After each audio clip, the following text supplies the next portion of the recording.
Hello everyone, welcome to our channel again. And आज का हमारा टॉपिक है derive an expression of the electric field intensity due to a hollow spherical charge shell. यानी कि आज हम इलेक्ट्रिक फील्ड इंटेंसिटी निकालेंगे किसी भी एक होलो स्फेरिकल चार्ज सेल में। होलो मतलब होता है खोखला। कोई भी एक खोखला जो स्फेरिकल चार्ज सेल है उस पर इलेक्ट्रिक फील्ड इंटेंसिटी कितना बनता है वही देखने वाले हैं। तो देखो, हम एक सबसे पहले एक होलो स्फेरिकल सेल ले लेते हैं जिसका रेडियस कितना है, आर है, और वहाँ से इलेक्ट्रिक फील्ड लाइंस पास हो रहा है एक छोटे से एरिया डी ए में। और इस इलेक्ट्रिक फील्ड लाइंस का जो इलेक्ट्रिक फील्ड इंटेंसिटी है उसको यहाँ पर मैंने डिनोट किया है ई से। और एक पॉइंट लेते हैं पी पर। ये जो पॉइंट है यहाँ पर पी मान लिए हैं, जहाँ पर हम लोग इलेक्ट्रिक फील्ड इंटेंसिटी निकालेंगे।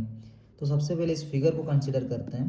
तो देखो, let us consider a hollow spherical shell of radius R. हम लोग एक होलो स्फेरिकल सेल लिए हैं जिसका रेडियस है R. Let a point P, एक पी लिए हैं आउटसाइड द सेल। कहाँ लिए हैं? Outside the shell. इस सेल के हम लोग देखो बाहर पे एक पॉइंट माना है पी, तो उसको हम लोग यहाँ पर कंसिडर किए हैं कि let a point P outside the shell at a distance R. यहाँ से यहाँ तक का डिस्टेंस आर है, ठीक है। यहाँ पर मैं लिख देता हूँ, यहाँ चार्ज से जो पॉइंट पी तक का डिस्टेंस है वो आर है। फ्रॉम द सेंटर, सेंटर से where we calculate total electric field intensity, जहाँ पर हम क्या करेंगे, इलेक्ट्रिक फील्ड इंटेंसिटी निकालेंगे। यानी कि इस पॉइंट पी पर इस होलो स्फेरिकल सेल के वजह से जो इलेक्ट्रिक फील्ड इंटेंसिटी आएगा वो कितना आएगा वही निकालने वाले हैं। इसके बाद देखो हम लोग क्या करेंगे, हम लोगों ने क्या किया है, एक होलो स्फेरिकल सेल लिया है और हम एक बाहर पे पॉइंट पी माने हैं और यहाँ पर जो इलेक्ट्रिक फील्ड इंटेंसिटी बन रहा है उसको निकाल रहे हैं आउटसाइड के लिए। इसके बाद वाला एक्सप्रेशन में क्या करेंगे, हम इस होलो स्फेरिकल सेल के अंदर ही पॉइंट पी को मानेंगे और अंदर पे कितना चार्ज रहता है उसको निकालेंगे, कितना इलेक्ट्रिक फील्ड इंटेंसिटी रहता है। तो ये दोनों जो है आउटसाइड और इनसाइड, ये दोनों गॉस लॉ का एप्लीकेशन है। यानी कि हम गॉस लॉ की मदद से ही इस दोनों का डेरिवेशन को करेंगे। तो इसीलिए यहाँ पर लिखे हैं कि according to Gauss law electric flux equal to Q inside by epsilon naught, जो कि गॉस लॉ का एक फॉर्मूला होता है, और इलेक्ट्रिक फ्लक्स का भी फॉर्मूला है Q inside by epsilon not. उसके बाद देखो, चूंकि हमें पता है इलेक्ट्रिक फ्लक्स का और एक फॉर्मूला होता है surface integral of electric field intensity dot D A, और इस डॉट प्रोडक्ट को हटाने से क्या करना पड़ता है, कॉस थीटा देना पड़ता है। तो हमें जैसे पता था कि अगर हम लोग डॉट प्रोडक्ट को हटाएंगे तो हमें कॉस थीटा देना पड़ेगा। तो हम लोगों ने लिख दिया कि ए डी ए कॉस थीटा। उसके बाद देखो, ई और डी ए जो था वो सेम डायरेक्शन पे था, तो इन दोनों का थीटा भी 0 डिग्री बनेगा। तो electric flux equal to E D A cos 0 degree. यहाँ पर हम लोग कॉस 0 डिग्री क्यों लिए हैं वो भी मैंने साइड पे मेंशन किया है। E and D A are in same direction, यानी कि जो इलेक्ट्रिक फील्ड इंटेंसिटी वो आउटवर्ड था और एरिया का भी जो डायरेक्शन होता है वो भी हमेशा आउटवर्ड होता है। तो दोनों का डायरेक्शन सेम होने के कारण जो हमारा थीटा आया वो 0 डिग्री आया। और 0 डिग्री का वैल्यू कितना होता है, 1 होता है। तो electric flux equal to E D A, क्योंकि 0 डिग्री का वैल्यू 1 होता है और 1 को किसी से भी इंटू करेंगे तो 1 ही आएगा। तो ई डी ए का ए डी ए आ गया। उसके बाद देखो, फ्रॉम इक्वेशन 1 एंड 2, ये हमारा पहला इक्वेशन था और ये हमारा सेकंड इक्वेशन जो कि अभी हम लोगों ने निकाला। तो इक्वेशन 1 और 2 से हम लोग लिख सकते हैं ई डी ए का A D A equal to Q by epsilon naught, जो कि ये वाला है इक्वेशन 1। तो इन दोनों से हम लोग ये वाला चीज़ लिख सकते हैं कि E D A equal to Q by epsilon naught, क्योंकि दोनों जो है वो इलेक्ट्रिक फ्लक्स का ही फॉर्मूला है।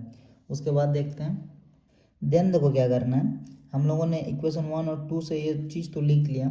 अब देखो, हम इस छोटे से एरिया के लिए इलेक्ट्रिक फील्ड इंटेंसिटी निकाल रहे थे। अगर हम लोग इसको इंटीग्रेट कर देंगे डी ए को तो ये पूरा एरिया में बदल जाएगा। तो इसीलिए कांस्टेंट को हम लोग इधर ले आते हैं एंड जो हमारा इंटीग्रेट कर देते हैं डी ए को और क्यू बाई एप्सिलॉन नॉट का Q by epsilon naught. Then देखो, हम जैसे ही डी ए को इंटीग्रेट कर दिए पूरा हमारा ए आ गया।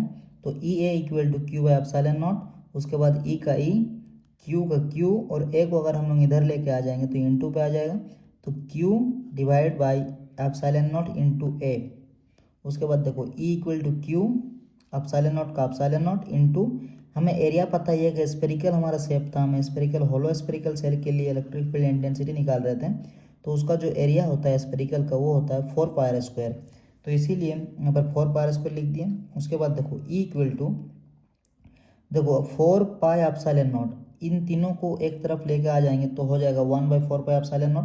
तो बच क्या जाएगा, क्यू/r², क्योंकि 4πε0 को हम इधर लेके आ गए और ऊपर में कुछ नहीं था तो 1 मान सकते हैं हम लोग। तो 1/4πε0 इंटू क्यू/r²।